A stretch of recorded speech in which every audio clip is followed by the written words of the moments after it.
Go.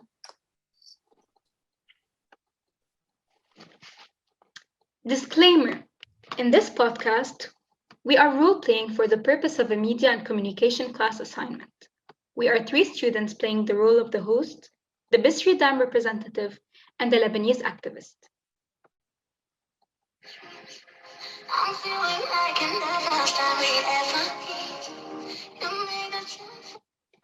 Hello everyone, I'm your host Naya Koyess, and welcome back to another episode of the Environment 101, a podcast with the goal to integrate the environment into people's everyday lives.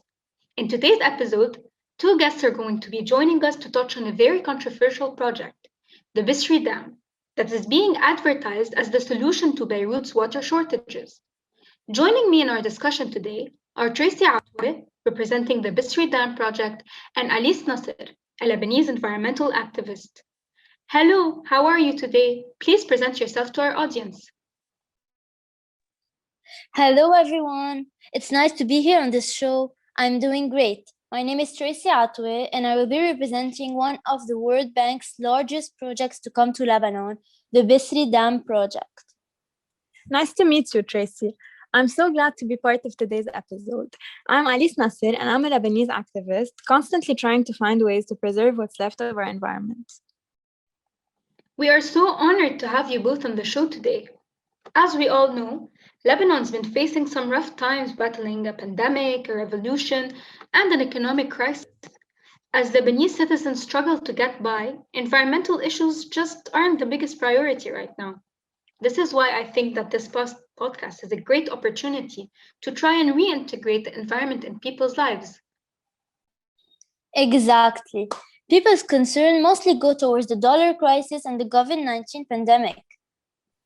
I agree. However, it's crucial to take care of the environment because at the end of the day, it's all we have left. Raising awareness would push away the long-term negative consequences and hopefully would allow us to make a change. I totally agree, Alice. So Tracy, why was the Bisri Dam project initiated? Okay, so I just want to disclose all the factual information I will be stating are taken from the World Bank's official website. Now, as we all know, Lebanon is a country with scarce and uncertain water supply sources. Groundwater is being exploited at unsustainable levels, which can lead to groundwater quality degradation, including drinking water sources. In fact, according to the World Bank, only 6% of Lebanon's total resources are actually being stored, which is an alarming amount in comparison to the Middle East and North Africa, which have a surface water storage capacity of about 85%. This is what mainly pushed us to initiate this innovative project in Lebanon. That seems so interesting, Tracy. So I've done a bit of research myself to give our audience a bit of background information. According to the official World Bank website, the Bisri Dam was originally proposed by the US Bureau of Reclamation in the 1953. It is located between the region of Shuf and Jasdin on the Bisri River. But what is the main goal of this project, Tracy? This is a great question. I was just going to address this matter. The project is meant to secure water for the residents around Beirut and Mount Lebanon. They will get the chance to have access to improved water services, and some area will even get continuous water supply service, which will help reduce water expenditures. The water from Bisri Dam will be treated and potable, which is great since Lebanese people don't normally have this luxury due to massive water pollution. The Bisri Dam is also expected to be built in about 5 years. Exactly. As someone that lived in Lebanon her whole life, I agree. Drinking from tap water is unimaginable. We have to buy bottled water on a daily basis, which can be very expensive for the majority of people. So the Bisri Dam might be able to contribute to solving that issue. I also believe that it would attract tourists as well, which will help the economy. I could bring my friends over from the UAE once it's done.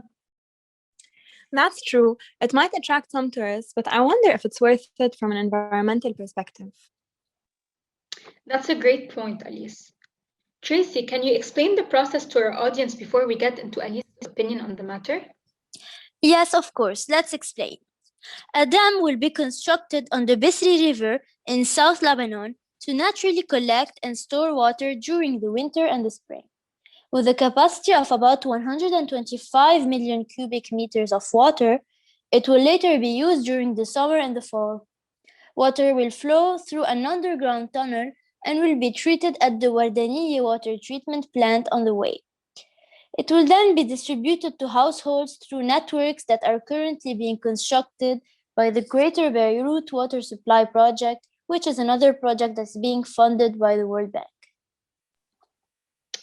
But from an exterior point of view, it seems too good to be true. At least from an environmental activist perspective, what may be some of the environmental effects of the Bisri Dam? Because I believe such a huge project can't be executed without having severe environmental impacts, right?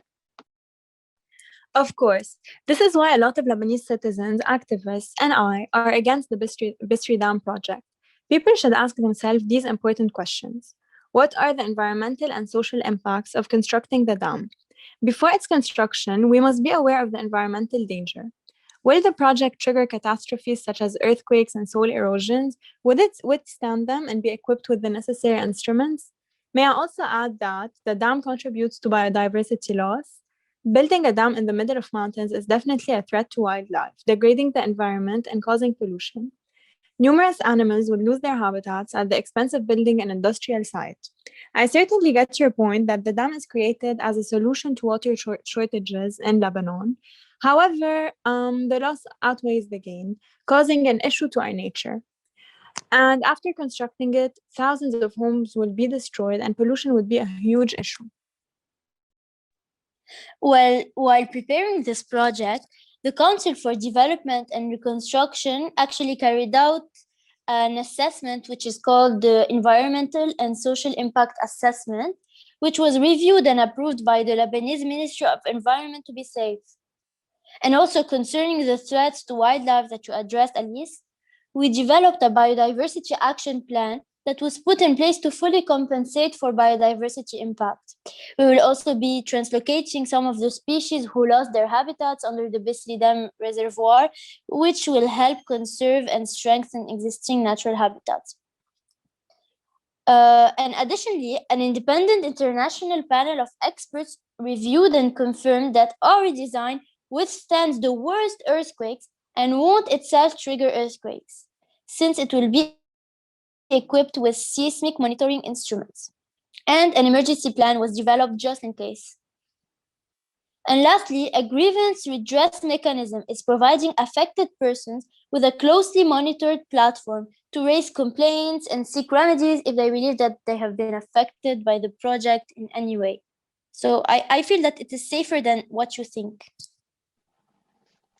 That's a good counter argument. However, other than the fact that it might be harming to the environment, just as Alice perfectly explained, as per some facts from the SOAR research, which I will link at the end of the presentation, a lot of money is needed to complete this project.